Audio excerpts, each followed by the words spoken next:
Magandang umaga po sa inyo pong lahat na patuloy na sumusubaybay sa aking channel. So muli po sa umaga pong ito, ako pong pinapaabot ang aking pagbati at pangungumusta po sa inyo. Sana po ay nasa mabuti kayong kalagayan sa mga oras na ito at patuloy na pinagpapala ng Panginoon. At sa umaga pong ito ay patuloy po tayong dadako sa pag-aaral ng mga salita ng Diyos. At ang pag-uusapan nga po natin sa umagang ito ay patungkol po sa tinatawag, ano po ba ang langit? At paano po tayo makakapasok? This would be a series na pag-aaral po natin.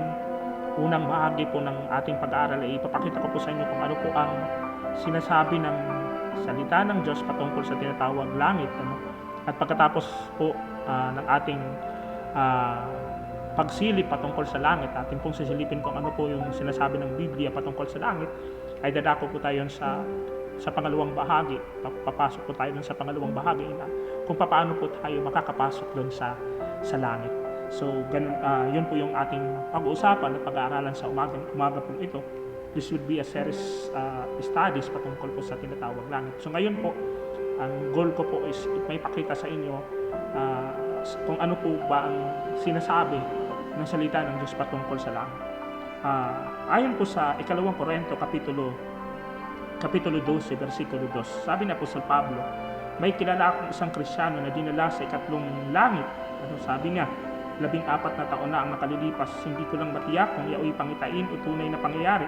Ang Diyos lamang ang nakakaalam. Sabi niya, inuulit ko siya'y dinala sa paraiso at hindi ko nga matiyak kung ito'y pangitain o tunay na pangyayari. Ang Diyos lamang ang nakakaalam. Nakarinig siya ron ng mga bagay na di kayang ilarawan ng salita at di dapat bigkasin ninuman. Sabi ni Apostol Pablo, ipagmamapuri ko ang taong yun, ngunit hindi ang aking sarili, maliban sa aking mga kainaan. At kung ako may magmamapuri man, hindi ako lalabas na hangal sapagkat totoo ang sasabihin ko. Ngunit nagpipigil ako sa pag-ayaw kong humigit sa nakikita at naririnig ang pagpapalagay ninuman sa akin. So, ang Panginoon pang siyang magpala ng kanyang mga salita sa umaga pong ito. So, dito po sa ating binasa, sinasabi ng Apostol Pablo na meron po siyang kilalang tao na kung saan ay dinala po doon sa tinatawag ikatlong langit. So, meaning, ang langit po ay may bahagi po, may tinatawag tatlong bahagi. Binabanggit nga po dito na kung saan ay dinala doon sa ikatlong langit. So, kung may ikatlong langit, may tinatawag na first heaven, may second heaven, at may tinatawag na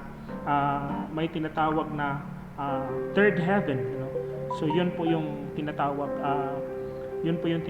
na pagkabaha-bahagi ng tinatawag description po ng langit. May first heaven, may second heaven, and may third heaven. So tignan po natin kung ano yung tatlong bahagi na to ng tinatawag langit. So ang langit po ay isang lugar na kung saan ay ito po yung patutunguhan ng lahat ng mga mananampalataya na susunod sa Panginoon.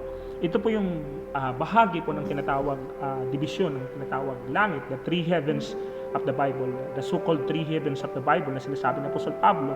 The first heaven po ay ikita po natin yung tinatawag during sa creation sa Genesis chapter 1 verse 7, na kung saan ay ang first heaven po ay ito po siya, yung first heaven ay ipinapakita po ng Bible doon sa Genesis chapter 1 verse 7 na ito yung atmosphere, ito yung pag sinabing heaven number 1 is ito yung atmosphere under the firmament sa Genesis chapter 1 verse 7. Pag sinabing firmament, ito pong salitang firmament, tinignan ko po sa dictionaries, tumutukoy po ito dun sa tinatawag sky, dun sa tinatawag sa kalangitan, dun sa tinatawag atmosphere, doon sa nakikita ng visible ng ating mata. Ito po yung firmament. So yun po yung mga nakikita natin doon sa tinatawag kalawakan, kung saan doon yung mga ibon na lumilipad, naaabot ng ating paningin. Yun po yung firmament, yun po yung tinatawag sky, yun po yung tinatawag first heaven. And kung sasakay ka po ng eroplano, ako po nakasakay na anak ko ng eroplano, pag tumingin ka po sa baba, ito po yung top view. Makikita mo yung malawak na kadaga, ang malawak na tubig, dagat, at makikita mo po yung mga pulo-pulo doon sa tinatawag pag nasa taas ka na po ng eroplano. So yun po yung tinatawag na first heaven. Pangalawa po, yung tinatawag, pangalawang heaven po, ito pong tinatawag na second heaven, speaks about sa tinatawag na outer space. Pag sinabing second heaven is tumutukoy pa sa tinatawag second space, na kung saan na kung saan nandoon po yung araw, nandoon yung tinatawag sun, moon, and stars reside. Ito po where sun, moon, and star resides according to Deuteronomy chapter 4 verse 9, 10. Yun po yung pangalawang langit. So kanina yung tinutukoy natin, yung first heaven is tumutukoy dun sa tinatawag sky, na kung saan naaabot ang ating visible na paningin ng ating mata. Ito naman pong tinatawag pangalawang langit na second heaven is yung tinatawag outer space. Ito po makikita po natin dito na kung saan nandun po yung mga planeta na makikita natin dun sa tinatawag kalawakan. Nandun yung tinatawag mga iba't ibang planeta na makikita po natin. Ito po yung sinasabi nila na kung saan ay nandun yung tinatawag galaxy, Milky Way. So mas napakalawak po sa tinatawag kalawakan po, na kung saan ay maalala ko pa nga po nung I think elementary pa po ako, yung uso pa po nung napalabas na inaabangan namin kabataan ko po yung Scheider. Ang tawag po ng palabas ay Scheider, na siya po yung pulis pang kalawakan. So yung pinapakita po ay yung kalawakan po. Ito po yung tinatawag the second heaven, na ipinapakita nila na kung saan ay mayroon pong tinatawag galactic world. May galactic na lugar kung saan ay nandun po yung galaxy, nandun po yung tinatawag Milky Way, doon sa tinatawag sa universe po natin. So when we speak universe, it speaks about doon sa tinatawag mga bagay na doon sa tinatawag outer space. So napakalawak po ng tinatawag outer space. So ito pong tinatawag na second heaven.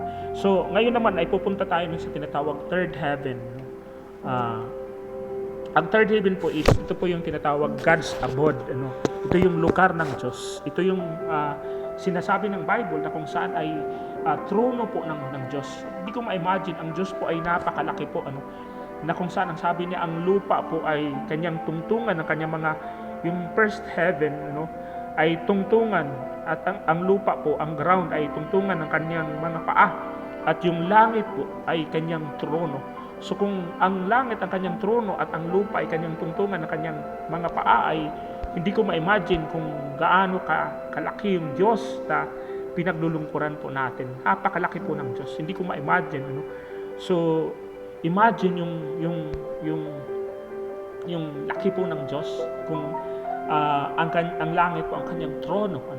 At ito nga po yung trono niya, yung tinatawag third heaven, kanyang lugar, yung kanyang tinatawag abode, yung lugar po ng tinatawag ng Diyos, na kung saan ito po yung kanyang tahanan, God's home, na kung saan sinasabi ng Panginoon na He is preparing, Jesus prepares a place for us. Doon po yun sa langit, yung ikatlong langit, according sa 2 Corinthians chapter 12 verse 2 na ating binasa kanina. Ito po yung pinuntahan nung tao na kilala ni Apostol Pablo doon sa kanyang pangitain, na pinuntahan yung trono ng Panginoon, yung trono ng Diyos. Ito po yung tinatawag God's home, or God's abode. Ito yung lugar ng Diyos. Sinasabi ng Panginoon na siya po ay pupunta. Nung umakyat siya sa langit, sinabi niya sa kanyang mga disipulo, sa kanyang mga alagad, na ako'y yayao, sabi niya, ako'y pupunta sa aking Ama at ako'y maghahanda ng isang lugar. Sa English po na translation ay mansion po ang kanyang binanggit.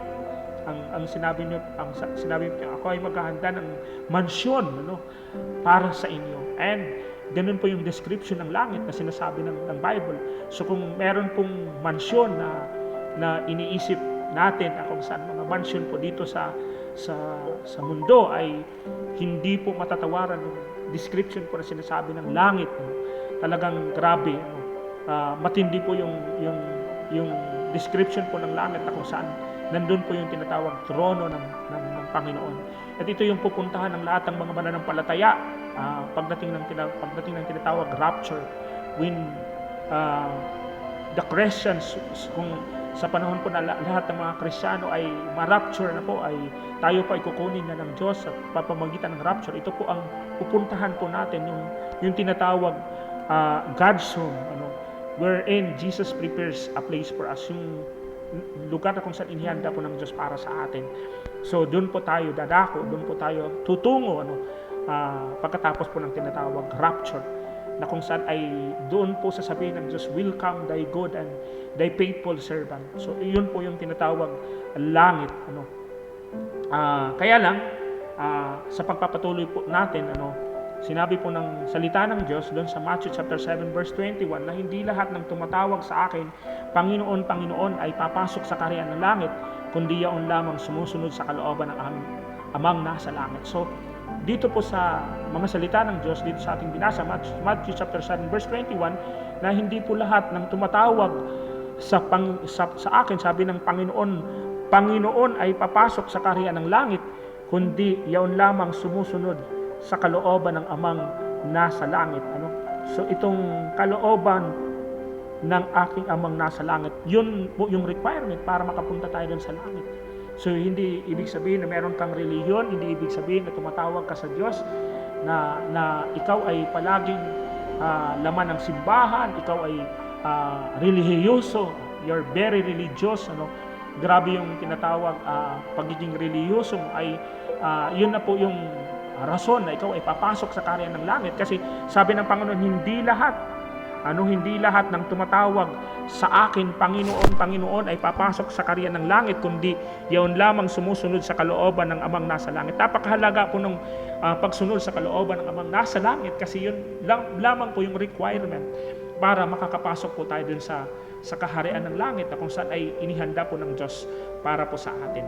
So ngayon po sa pagkakataon po na ito ay akin pong tatapusin ang itong ating pag-aaral patungkol sa tinatawag kung ano po yung langit, kasi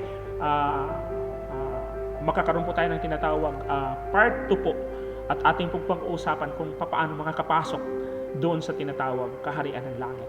So maraming salamat po, at abangan nyo po kung ang susunod na bahagi po ng pag-aaral natin patungkol sa kung paano tayo makakapasok doon sa kaharian ng langit sa pamagitan ng pagsunod sa kalooban ng Ama na nasa langit.